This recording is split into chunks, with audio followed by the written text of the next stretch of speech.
Everybody knows that actors, well, the successful ones at least, make bank. However, with the streaming wars in full swing, companies are spending more money than ever before on their shows. Netflix, Disney+, Apple TV, CBS All Access, and HBO are all throwing heaps of money at streaming shows to make sure they climb to the top of the pile. Seriously, if you thought Jennifer Aniston and Henry Cavill were rich before, just wait until you see how much they're making per episode on streaming services. That's why today, TheBinger is going to rank the highest paid actors on streaming services. This ranking will be on pay per episode basis, and all these figures come from reporting by outlets like Variety. It's genuinely ridiculous how much money some of these actors make, and you won't believe how much the top stars take home. Before the streaming bubble bursts, let's take a second to take in these absolutely obscene payouts.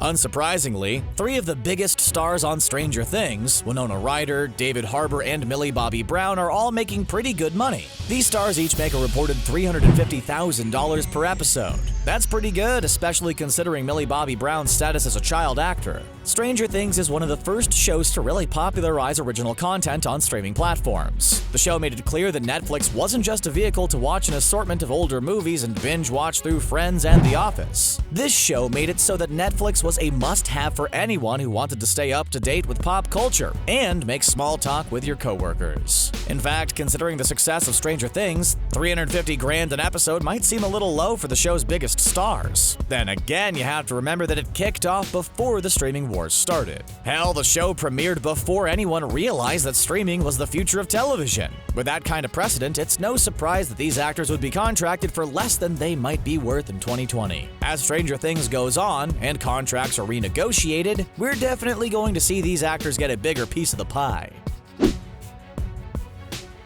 Have you watched The Witcher yet? OMG, you have to watch The Witcher. It's so good. You'll get more out of it if you played the games, but really, anyone can enjoy it. Even the book readers. That's probably a paragraph you've heard about a dozen times by now, and that's exactly what Netflix wants. That's also why they were willing to pay Henry Cavill $400,000 an episode, because they knew it would be a smash hit. The DCEU star may be a somewhat controversial figure after his portrayal of Superman, but he does a fantastic job as Geralt of Rivia. Without a fake upper lip in sight and a surprisingly convincing silver wig, Cavill brings this iconic character to life. It cannot be understated how much of a turnaround this is for Cavill's career. Nearly every actor who's played Superman has faded away into obscurity, or suffered tragedy afterwards. This performance has put Cavill's career on the upswing though, and gave his public perception a complete 180. It'll be thrilling to see what this performer does in his next few roles with this rekindled stardom.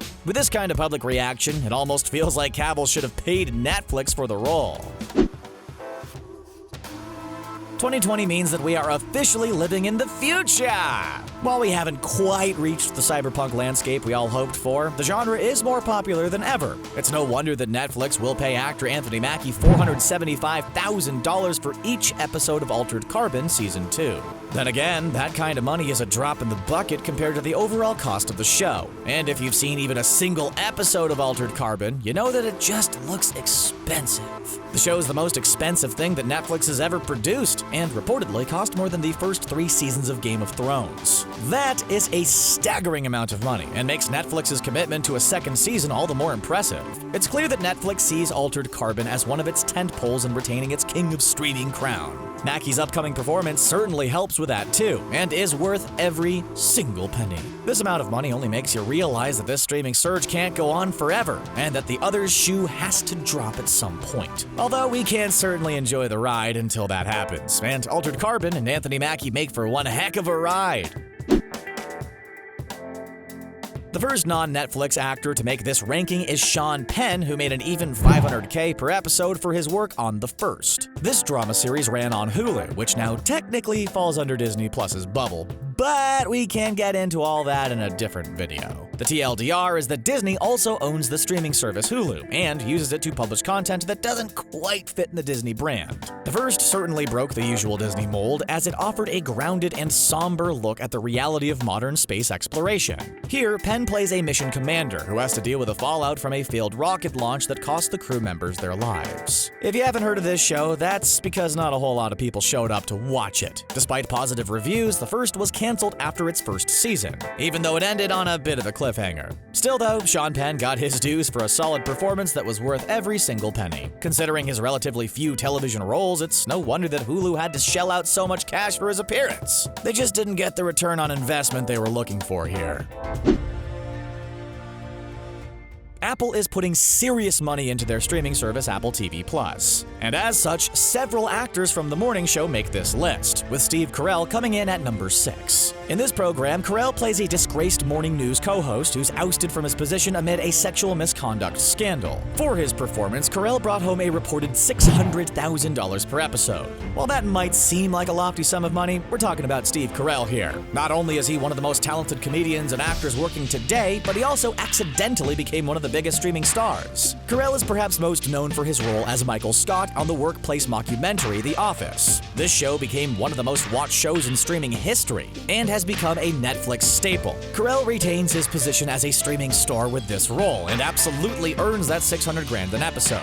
Will this show be as big for Apple as The Office was for Netflix though? It's too soon to tell, but it's obvious that the tech giant is trying to bankroll their way to success in the entertainment biz. You know, we live in a bizarre world when podcasts are adapted into television shows, but here we are. Homecoming, based on the Gimlet Media podcast of the same name, follows the life of Heidi Bergman, a caseworker at a secret government facility. Playing Heidi is Julia Roberts, who earned a well-deserved $600,000 per episode in the series. If you've listened to the Homecoming podcast, don't worry. The show goes in a very different direction and has plenty of new surprises. It's also an Amazon Prime Video series, and is confirmed for a second season.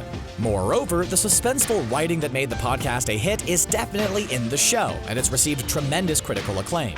Julia Roberts is also a big part of the show's success, and she's, the Julia Roberts. She's been a mega celebrity since 1990 and has more accolades under her belt than most actors have credits. With rare exception, Roberts' presence on a project is guaranteed to make it at least somewhat successful. Sure, Homecoming's podcast origins make it an odd show, but it's still a thrilling ride.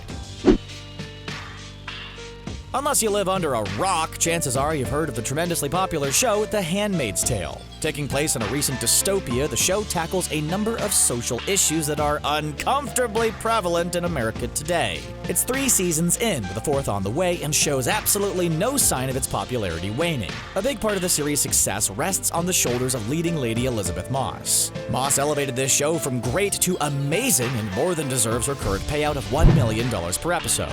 In fact, with the show's universal acclaim, that amount almost doesn't seem like enough money. Hulu is kinda struggling in the streaming wars right now. While Disney does have big plans for the service, it doesn't offer very much right now. You could argue that The Handmaid's Tale is really the only show on the platform that's worth a subscription fee. As such, you better believe that Hulu is going to try to get every penny out of this hit program. Which is totally fine, since the more Handmaid's Tale the merrier. Well, maybe not merrier, but yeah, this show really captures the low-level terror of living in the world today. As far as coping mechanisms go, this show's pretty good. You know how we said earlier that Apple's really going all in with Apple TV Plus and their original program, The Morning Show? Well, they're paying Reese Witherspoon $1.1 million per episode. First of all, that's a huge amount of money, and it really shows Apple's commitment to their streaming service. Second off, that's about how much money you have to pay Reese Witherspoon to get her to show up for anything. Witherspoon's one of the most acclaimed and highly paid actors in the world. Seriously, she's got a net worth of around $150 million, which she earned from giving iconic performance after iconic performance. Witherspoon gives a terrific performance on The Morning Show and helps fill out its star-studded roster. It's not exactly clear how successful Apple TV Plus needs to be to cover these kinds of costs, but it's great in the meantime. We're still waiting for a second season confirmation for The Morning Show. And honestly, its renewal could go either way. Witherspoon will probably be fine regardless, though. Oh yeah, Apple's also paying Jennifer Aniston $1.1 million per episode for her work on The Morning Show. Seriously, the amount of money Apple has and is putting into the morning show is utterly ridiculous. That being said, Jennifer Aniston is definitely worth it. For somebody who could easily live off her residuals from Friends, she's proven herself to be an acting sensation. With acclaimed performances in Office Space, We're the Millers, and Dumplin', Aniston is easily one of the best actors working today. We don't want to harp, but it really is astonishing how much money Apple has to throw around. Entertainment isn't even their main thing, and they're still paying actors millions of dollars to get their streaming service off the ground. Apple basically has the economic power of a small country at this point, and that's kind of concerning. Although they have managed to bankroll one of the best streaming original shows out there today, so we have to give them credit for that. Not to be outdone and taking the top ranking, Amazon is set to pay Javier Bardem $1.2 million per episode of an upcoming miniseries. Titled Cortez, this series will follow the life of the legendary explorer and conqueror Hernan Cortez and his expedition to the heart of the Aztec Empire. Bardem, of course, will take on the leading role. Oh yeah, the series is also set to be directed by the legendary Steven Spielberg and written by Steven Zaillian of Schindler's List fame. Amazon is here to play ball, and Jeff Bezos clearly wants to come out on top of the streaming wars. Or, spend a small fraction of his wealth trying. This miniseries is made up of nothing but all-stars, and it's obvious that Amazon is doing everything it can to make it a hit. We'll have to wait and see if that proves true, but thankfully, there's almost too much to check out in the meantime. What do you think of our ranking of the highest paid actors on streaming services? Was our math off anywhere? Please let us know in the comments section down below. While you're there, be sure to like this video and subscribe to TheBinger for more. We've got loads more videos on the inner workings of Hollywood coming soon, and you're definitely going to want to check them out.